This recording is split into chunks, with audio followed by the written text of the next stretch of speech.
Joining me now, political editor at the Australian newspaper, Ms Shanahan, safely via Skype.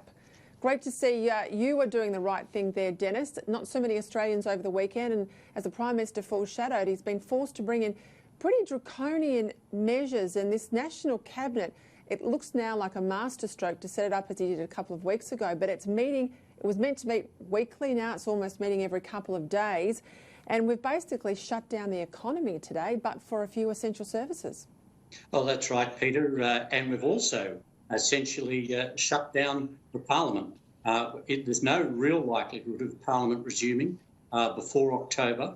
The May budget's been put off to October. And the Labor Party, as the opposition, made the point today that they would effectively give a blank cheque to the government for another $40 billion in stimulus, which the government, as long within certain parameters, can actually draw down on, in addition to the $60 billion stimulus package that's been passed this afternoon. Now, these are quite extraordinary steps for the Parliament. Both sides deserve credit for doing this, and even the Greens withdrew their earlier opposition and suggestion they may try and block in the Senate. So the Parliament today, and the Senate is still considering the issues. I think the Parliament's done an excellent job in what was an extraordinary sitting. It's nothing like I've seen, and I've been in Parliament, the old House and in the new House. And I'm normally there in question time, looking down. Today it was all distance and virtual watching, and it was also quite curious. From time to time, you'd send a message to an MP and they'd automatically look up to the empty gallery. So, look, it was an extraordinary day. I think it was right that the Parliament sat. It was correct as far as a democratic institution is concerned, and I think that it underlined the importance of the National Cabinet and the fact that that can continue to meet. And it meets not at the direction of the Prime Minister. Now, this is a subcommittee of the Cabinet, the Federal Cabinet.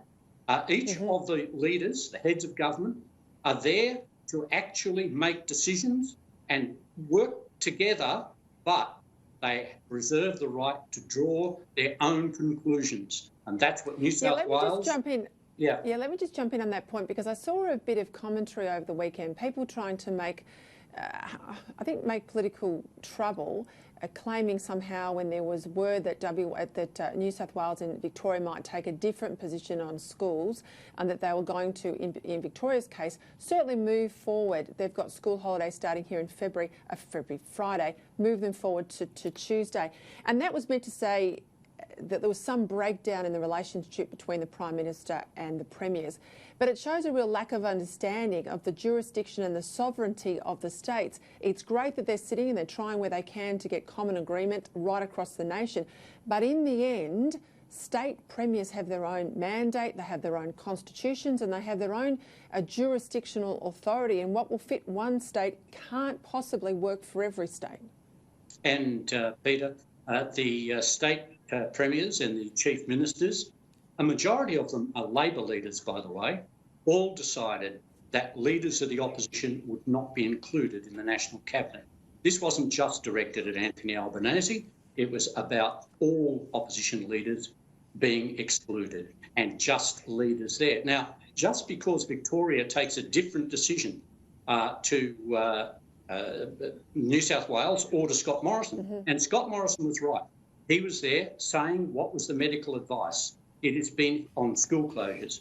He has been maintaining, he operates on the medical advice. The medical advice was that the schools should remain open. Now, Victoria, New South Wales, the ACT, took different decisions. But that doesn't mean the National Cabinet's not working and that the national leadership collectively is not working. They operate in their own interests. The Northern Territory will have its own decision to make about remote Indigenous communities.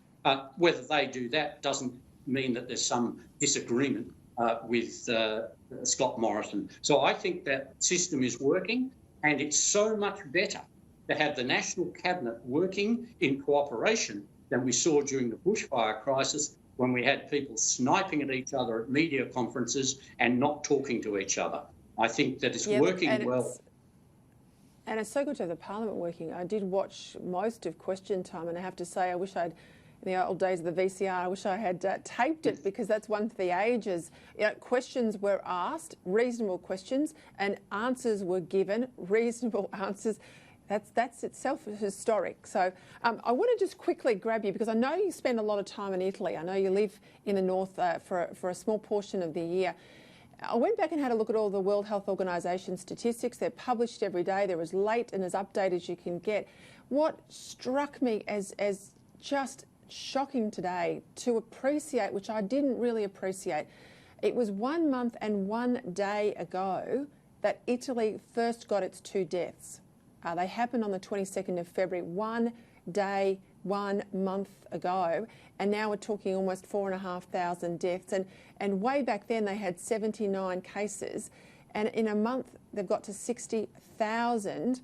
We're already at 1,600. How serious do you think Australians are taking this, given we could be in a very tough position by Easter? Well, Peter, I think my wife is the expert on Italy. She wrote about it on the weekend. But the point, I think, has to be made here. Australia closed its border to China very early. Scott Morrison was criticised for it, but I think that had a huge impact on Italy. The number of Chinese tourists in Italy, we know, were the source of Italy's infection and the spread. One very important point here about drawing the comparisons, Greg Hunt did this in Question Time today, and he made the point that Australia's record of coronavirus infections of about 1,000 is much higher than the actual death rate, that we have a lower death rate to the reported cases. And his point is this, that Australia is probably the most honest country in the world and the most efficient at actually reporting the cases.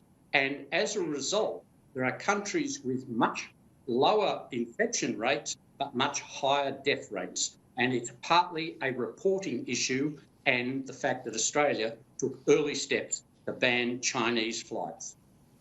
Well, I agree with the honesty component there. I have to say, I will wait now that it looks like the Olympics are off. You'll see very rapidly an increase in infections in Japan, because I'm confident they have been underreported when they thought the Games might go ahead. Got to leave it there. Thank you so much for your time, Dennis Shanahan.